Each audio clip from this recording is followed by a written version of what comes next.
So Nancy Pelosi, who I got to admit, I used to be a very big fan of Nancy Pelosi back when I was a little bit more naive about politics. But Nancy Pelosi, who's another bought-off politician and takes money hand over fist from banks and big oil and big pharma, so she pushed Hillary Clinton way before Hillary Clinton even ran. She wanted the first female president, and credit to Nancy. Good job, Nancy. You gave us President Trump. So, Nancy Pelosi has advice for her Democratic colleagues. You ready for it? The way I told my members, it's like telling your friend the guy she's dating is a jerk.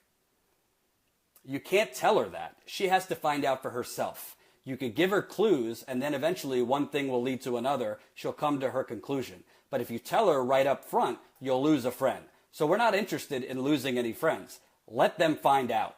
Pelosi recounted during a small briefing for reporters. They made a judgment. She's talking about Trump voters. They made a judgment, and they're not willing to walk away from their own judgment.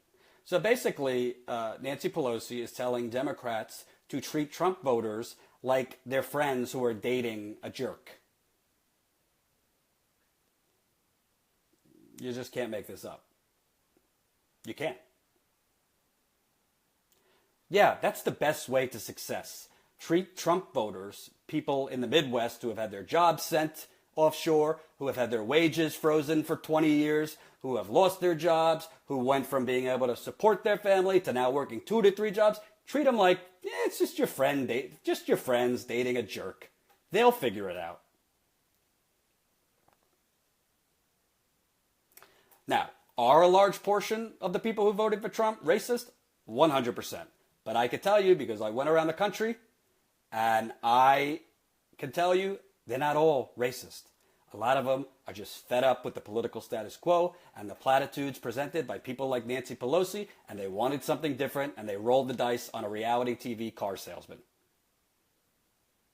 But I don't want to hear Nancy Pelosi's advice on how to fight Donald Trump. And I think her advice, basically comparing a very large portion of America that just voted this maniac in, that, just treat them like they're your friends who are dating that jerk. They'll come to their senses. Well, they didn't come to their senses during the campaign. And they didn't come to their senses when you kept running ad after ad after ad knocking Trump, which is basically what they're doing now. Tom Perez is the DNC chair. It's all the same bullshit. Email after email against Trump. Nothing about the Democratic Party. They're not sending out emails about Flint, the fact that people still can't safely drink their water. They're not sending out emails about East Chicago that has a serious lead crisis. That, by the way, we did some testing there, and we're doing the video now to bring you the results. We found very, very bad bacteria and other things in water in 3 homes we tested there. They're not doing anything. They barely did anything on Standing Rock. They're not doing anything on the Sable pipeline in Florida. They're not doing anything on the police brutality that continues to permeate around this country. I don't get those emails from the DNC. Do you?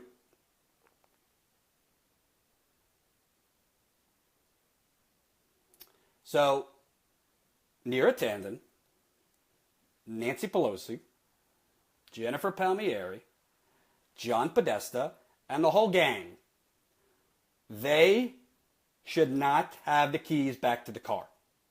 And if we let them, we might as well go to the bar and get drunk, because we're going to replay this dance in 2020, and we're going to have another President Trump. I'm not attacking Elizabeth Warren. If she wants to go speak at this conference, go speak at the conference. I have a love-hate relationship with her. Emma and I fight about it a lot. I think she does a lot of good things for the progressive movement, but I think she disappears at crucial times. But these people have no credibility. They're not progressives, and I'll be damned if we're going to allow them to have their little conference and they represent the Democratic Party and progressives. No, not happening. And by the way, I doubt they will give me a credential to go cover this, but I'll get in one way or the other, don't you worry. And when I do, I don't think they're going to want to have tea with me. I can promise you that. Why is this not clear to the rest of the press, you ask? Because the rest of the press is in bed with these people. You got to go read my column. Go to my Facebook. I posted the column a few hours ago. It's for Mediaite. I think the headline was, Why the Media Still Loves corporate Democrats over progressives. That explains why the media keeps putting forth these losers. And they're losers. I'm not trying to be arrogant, but they're losers. They put forward a loser, and now we have a maniac as president.